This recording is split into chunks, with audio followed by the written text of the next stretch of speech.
နိုင်ငံရေးအကြောင်းလေးတော့နည်းနည်းပြောမယ်ဗျာမြန်မာနိုင်ငံမှာဖြစ်ပျက်နေတဲ့ကျွန်တော်တို့ဘာသာရေးတိုက်ပွဲတွေရပ်တန့်နေပြီလို့ထင်ပါတယ်ဘာလို့လဲဆိုတော့ဘာသာရေးတိုက်ပွဲလို့တာအမိခံထားတာတကယ်တမ်းကျတော့ခင်ဗျားတို့ပုဂ္ဂိုလ်ရေးအရာတိုက်ပွဲတွေဖြစ်နေတာဘာသာရေးတိုက်ပွဲမဟုတ်ပါဘူးပြည်သူလူထုကိုခင်ဗျားတို့နေသားတွေပေထမင်းတွေကျွေးပြီးတော့ခေါ်တယ်ဆောက်သုံးမကြတဲ့ပြည်သူလူထုအစစ်မရှိတဲ့လှုပ်ရှားမှာကြောက်နေတဲ့ပြည်သူလူထုအချို့ကလည်းဒီဥစ္စာလေးတွေကိုမျှော်ကိုးပြီးတော့လိုက်စားနေတဲ့ကောင်တွေကတပုံကြီးလိုက်စားနေတဲ့ကောင်တွေရောကောင်မတွေရောကိုယ့်အကိုလက်ကြောတင်းတင်းလှုပ်ရှားတာမှာလမ်းဘေးမှာရေတံဘူးတစ်လုံးကောက်ရောင်းရင်ကိုဘယ်လောက်ရလဲဆိုတာစဉ်းစားကြည့်ပါဆန္ဒပြမျိုးသားရေးဆန္ဒပြတယ်ဆန္ဒပြတိုင်းလဲဒီရုပ်ဒီရည်တွေကြီးပဲပြည်သူလူထုကြီးလှည့်ရှာဒေါန်ဆန်းစုကြည်သွားပြီးတော့ခိုက်မနေဒေါန်ဆန်းစုကြည်သူ့အလုပ်သူလုပ်နေတယ်အိမ်မှာငတ်တိုင်းနဲ့ခင်ဗျားတို့ဒေါန်ဆန်းစုကြည်ဆန္ဒပြနေမယ်ဆိုရင်ဒီမလေးရှားမှာရှိနေတဲ့ကျွန်တော်ဒီမလေးရှားနိုင်ငံမှာရှိနေတဲ့လူပေါင်း2 သိန်းလောက်ကလည်းတယောက်တစ်မျိုးစီဆန္ဒပြမှာပဲပတ်စံချမ်းသာနေတဲ့ကောင်ကအိမ်မှာရေမီးလိုချင်တဲ့ကောင်ကရှိဦးမှာပဲမချမ်းသာတဲ့ကောင်ကလည်းအကျွေးဆက်ဖို့ဆန္ဒပြမှာပဲဒီမိုကရေစီရတိုင်းနာပြည်သူလူထုကအဲ့လိုတယောက်ချင်းစီလိုက်ပြီးတော့ဆန္ဒပြနေမယ်ဆိုရင်ကျွန်တော်နိုင်ငံဟာဒီတက်တိုးတက်ဖို့ဆိုတာအဝေးကြီးအခုမှတိုးတက်မဲ့လမ်းစာလေးရှိလာတယ်အခုဖြက်စီးနေတဲ့ပုံကိုယ်တွေကများနေအမျိုးသားကြီးဘာအမျိုးသားကြီးလဲ2009-2008ချွေရောင်တော်လန်ရေးမှာတန်ဃာတော်တွေကိုခေါင်းရိုက်ခွဲပြီးတော့စစ်တပ်ကောရဲရောပေါင်းပြီးတော့ဓာတ်တိုင်မှာကျိုးတုပ်ရိုက်စောင့်ကန်အဲ့ဒါတွေမကြည့်ရဘူးလားအဲ့ဒီတော့ခင်ဗျားတို့ကိုယ်တိုင်ကိုလက်ပတ်ကြီးတွေနဲ့လှုပ်ခိုင်းနေတာပဲ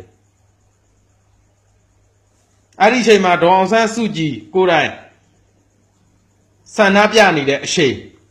ဘယ်သူကာကွယ်ပေးနိုင်လဲမျိုးချစ်တွေပဲရောက်နေတယ်အခုချိန်ကြမှာခင်ဗျားတို့ကမျိုးလာပြီးတော့ရှစ်ပြနေဒေါ်အောင်ဆန်းစုကြည်တက်လာမှမျိုးလာပြီးတော့ရှစ်ပြနေဒေါ်အောင်ဆန်းစုကြည်စစ်ဖို့အငိမ့်စားယူပြီးတော့မင်းစစ်ဖို့တွေကနေအငိမ့်စားယူဆိုပြီးတော့နိုင်ငံတော်အတိုင်းခံပုဂ္ဂိုလ်လာလုံတာမဟုတ်ဘူးနှစ်20လုံးပေးဆက်ထားရတာဒီလောက်တော့ခုချိန်မှာဒီလိုရတဲ့မှန်မှန်ကန်ကန်ဆိုလို့ကျွန်တော်တို့နိုင်ငံမှာဒီဒေါ်အောင်ဆန်းစုကြည်မှမရှိရင်ကျွန်တော်တို့အားကိုးစရာရှိကိုမရှိတော့ဘူးခင်ဗျားတို့ရှစ်လာပါလေဆိုတော့ခင်ဗျားတို့အဖေခင်ဗျားတို့အမေလင်းဦးသိန်းစိန်ဦးတန်းရွှေခင်ဗျားတို့အမေလင်းနေနောက်ကိုတာခင်ဗျားတို့မြန်မာနိုင်ငံရှိတာတွေယူပြီးအကုန်လိုက်သွားတော့ကြောက်စိမ့်လို့ခြင်းလားအခုနရှိတာယူပြီးတော့ခင်ဗျားတို့လွတ်ရကြွရထွက်သွားကျုပ်တို့မြန်မာနိုင်ငံမှာမရှိအေးရောမြန်မာနိုင်ငံကြီးကြောက်ထွက်ကြရင်ကြသွားပြီငတ်တင်တည်သွားပြီကျုပ်တို့ခံနိုင်ရင်ရှိတယ်ကျုပ်တို့ကိုယ်တိုင်ဆွဲထားမယ်ကလားတွေကပဲတတ်သွားဗျာကျုပ်တို့ကိုယ်တိုင်တာဝန်ယူတယ်ခင်ဗျားတို့တာဝန်ယူကြအောင်ခင်ဗျားတို့မျိုးရှစ်တွေနဲ့ခင်ဗျားတို့စစ်တပ်ကြီးရောခင်ဗျားတို့ရှစ်လာပါတယ်ဆိုတော့ခင်ဗျားတို့အဖေအဘအမေလင်တွေရောအကုန်လုံးခေါ်သွားလေရင်တွေရောယူသွားစိန်တွေရွှေတွေအကုန်ယူသွားမြန်မာနိုင်ငံအခွင့်အရေးကြီးထားခဲ့ကျုပ်တို့တိုင်းတိုးတက်အောင်လုပ်ဒါပဲမကျေနပ်ရင်လဲသေးမျိုးရှစ်ဘာမျိုးရှစ်တာလဲမျိုးရှစ်တာမှမဟုတ်တာပုံကိုကြီးလုံးမျိုးရှစ်တဲ့ပုံကအဲ့လိုကိုမဟုတ်ဘူးမျိုးရှစ်669ဆိုပြီးတော့ခင်ဗျားတို့669ရဲ့အဓိပ္ပာယ်ကိုသိလားနောက်ကနေဒူရေးလိုက်လုံနေတဲ့ကောင်တွေ669ရဲ့အဓိပ္ပာယ်ကိုသိလားဘာမှအဓိပ္ပာယ်မရှိတဲ့ဟုတ်အနောက်နိုင်ငံတိရိလင်္ကာနိုင်ငံဘက်ကတိုက်ခတ်ရေးရရှင်သေးရုပ်တွေနဲ့လုံနေတဲ့ဥစ္စာကိုခင်ဗျားတို့ကကိုလိုက်ပြီးတော့ဘာမန်တိုင်းညာမန်တိုင်းဆိုပြီးတော့လိုက်ပြီးယုံကြည်မှုတွေနဲ့ရှောက်လုံနေအဓိပ္ပာယ်မရှိတဲ့အလုပ်တွေမျိုးရှစ်နဲ့အခုမှဘာလို့မျိုးရှစ်လဲအရင်ကတည်းကမျိုးရှစ်ကကျုပ်တို့မြန်မာနိုင်ငံကလားကိုတယောက်မှမရှိဘူးမျိုးရှစ်ခဲ့ပါလားဦးလေဝင်းဦးတန်းရွှေဦးခင်ညွန့်ဦးသိန်းစိန်လက်ထက်ကခင်ဗျားတို့အမျိုးတကယ်ရှိခဲ့တယ်ဆိုလို့ချင်းကျုပ်တို့နိုင်ငံကလားကိုမရှိဘူးကျုပ်တို့လည်းကျွန်ဘွားရောက်เสียအကြောင်းမရှိဘူးကိုမြန်မာနိုင်ငံကိုနေလို့ရတယ်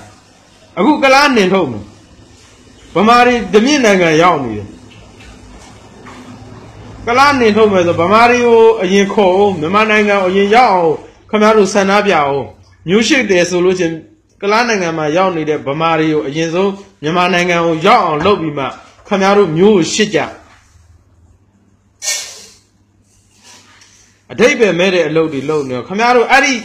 ဆန္ဒပြလို့ကုန်ကြတဲ့ငွေတွေနဲ့ကျုပ်တို့ထိုင်းမှာအခုလောလောဆယ်ထိုင်းရအရေးကြီးနေတယ်ထိုင်းရဒုက္ခသည်တွေကိုအရင်ဆုံးကူညီလာအောင်ကလေးတွေရောအဲ့မှာမိန်းမတွေရောယောက်ျားတွေရောဖိုးကြီးတွေရောအသက်ကြီးရတယ်မကြီးရတယ်ခင်ဗျားတို့အရင်ဆုံးတာဝန်ယူလိုက်မလေးရှားဆိုတာရသေးတယ်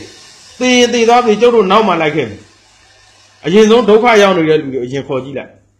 မျိုးချစ်တယ်ဆိုရင်မျိုးချစ်တဲ့ပုံကိုယ်တွေအဲ့မှာသွားပြီးတော့တာဝန်ယူကြလေထမင်းငတ်တဲ့ပုံကိုယ်တွေငတ်ခမရတို့လုံပုံတွေကြောင့်မျိုးတွေရှစ်ပြနေလို့သူကနိုင်ငံတွေမှာဒုက္ခရောက်နေရပြီ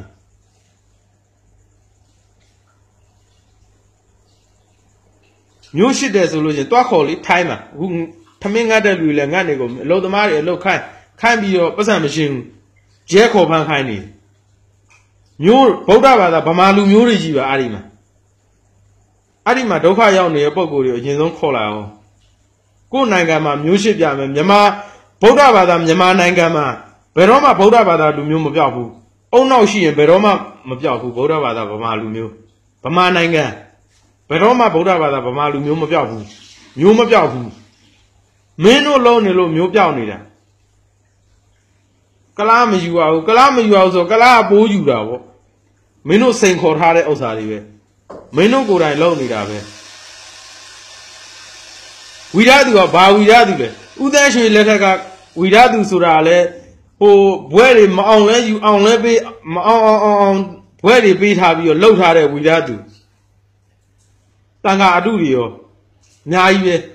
ကိုလျှောက်ကိုတွေကတန်ခါတော်တွေဘယ်တန်ခါတော်အဆင့်ရှိလဲဦးသန်းရွှေလက်ထက်ကခင်ဗျားတို့မအောင်ဘွဲတွေပေးပြီးတော့လှုပ်ခိုင်းထားတဲ့လူမိုက်တွေကြီးပဲတကယ်အဆင့်ရှိတဲ့တန်ခါတော်အစ်စ်ကဒီပုံစံကိုမဟုတ်ဘူးကျင်တတ်လားမကျင်တတ်ရင်လဲသိလိုက်မန်းလေးတိုင်းရမဲသိမ်းမြို့နေရကွာဒါပဲ